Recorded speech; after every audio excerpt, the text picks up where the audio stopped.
कराग्ये बसति लक्ष्मी कर मध्य सरस्वती कर मूलेत गोविंद प्रभाते कर दर्शनम समुद्र मेखले देवी पर्वत स्तन मंडल विष्णु पत्नी नमस्तुभं पादस्पर्शं क्षमाश्रमे मोर আজি गीतार खंडলৈ আপোনালোকক স্বাগতম জনাইছো। আজি গীতাৰ কিছু কথা হৈছে পৰমেশ্বৰ ভগৱানে কৈছে কৰ্মৰ ত্যাগ আৰু সেৱাৰ মনোভাৱেৰে কৰ্মৰ অনুষ্ঠান এই দুইটাই মুখ্য লাভৰ বাবে কল্যাণকাৰক। কিন্তু এই দুইটাৰ ভিতৰত কৰ্মৰ ত্যাগতকৈ সেৱাৰ মনোভাৱেৰে কৰ্ম কৰাৰ আদৰ্শ অধিক ভাল। পৰমেশ্বৰ ভগৱানে কৈছে কথাবিলাক। হে মহাবাহু অৰ্জুন, যিজনে নিজৰ কৰ্মৰ ফলৰ প্ৰতি দ্বেষো নকৰে অথবা আকাংক্ষাও নেদেখুৱায় সেইজন সদায় সন্ন্যাসী বুলি জানিবা।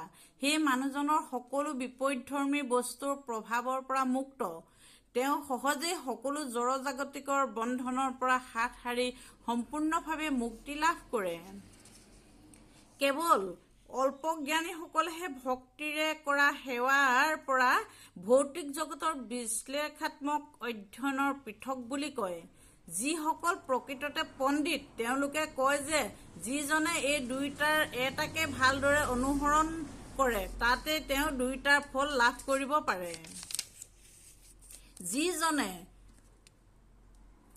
জানে সাক্ষাৎ দৰ্শকৰ সহায়েৰে যি ঠাই পাব পাৰি ভক্তিৰে কৰা কামৰে সেই ঠাই পাব পাৰি আৰু সেইবাবে যিজনে সাক্ষা আৰু কৰ্মযোগক একেটা বুলি বুজে তেওঁহে আচলতে বস্তুবিলাকৰ যথাৰ্থতা ৰূপ দেখে। সেই মহাবাহু অৰ্জুন, ভগৱানৰ প্ৰতি সেৱা ভক্তিৰ কামত নিৰত হৈ কেৱল সকলো কৰ্ম ত্যাগ কৰিলে কোনো ব্যক্তি সুখী হ'ব নোৱাৰে। কিন্তু সেয়া ভক্তিৰ নিৰত চিন্তাশীল ব্যক্তিজনে অচিৰেই পৰমেশ্বৰক লাভ কৰিব পাৰে। অৰ্জুনক কৈছে, যিজনে সেৱা ভক্তিৰ কামত বৰ্তি যাৰ অন্তৰ বিশুদ্ধ, যিজনৰ মন আৰু ইন্দ্ৰিয়ৰ সংযম আছে, যিজন সকলো প্ৰাণীৰ প্ৰতি দয়াশীল আৰু নিজে সকলো প্ৰাণীৰ প্ৰিয়, তেনে লোকে কৰ্ম কৰিলেও বন্ধনত সোমাই নপৰে। চিন্ময় চেতনা সম্পূৰ্ণ তত্ত্বজ্ঞানী ব্যক্তিয়ে দেখি শুনি স্পৰ্শ কৰি ঘ্ৰাণ লৈ ভোজন কৰি গৈ থাকি শুই থাকি উশাহ লৈ থাকিও এই বুলি ভাবে যে দৰাচলতে তেওঁ নিজে একোকে কৰা নাই।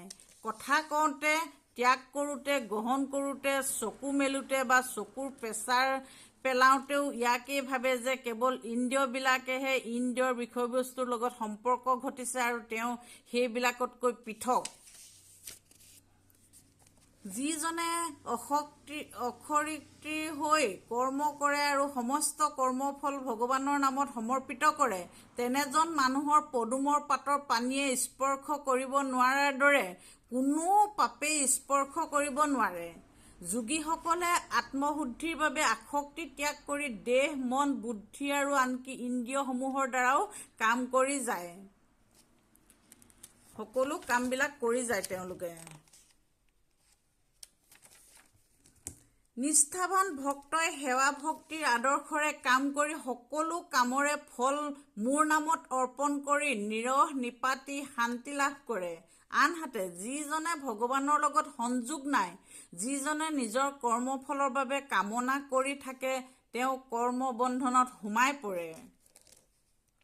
যেতিয়া দেহধাৰী জীৱাত্মই নিজৰ স্বভাৱ সংযত কৰে, মানসিকভাৱে সকলো কৰ্ম পৰিত্যাগ কৰে, তেওঁ নিজেও একো নকৰে বা আনৰ দ্বাৰাও একো নকৰাই নৱদ্বাৰযুক্ত নগৰখনত সুখেৰে বাস কৰে। দেহৰূপ নগৰগৰাকী জীৱাত্মাই কোনো কামৰ সৃষ্টি নকৰে, কাৰো দ্বাৰাই কোনো কাম নকৰা আৰু কৰ্মফলৰো সৃষ্টি নকৰে। এই সকলোবিলাক জড় প্ৰকৃতিৰ গুণৰ প্ৰভাৱতে হৈ থাকে। পৰমেশ্বৰ ভগৱানে কাৰো পাপ বা পুণ্য কৰ্মৰ দায়িত্ব নলয়। অজ্ঞানতাই প্ৰকৃত জ্ঞানৰ আবৃত কৰি ৰখাৰ বাবে দেহধাৰী জীৱাত্মটোক বিমূঢ় হৈ পৰে।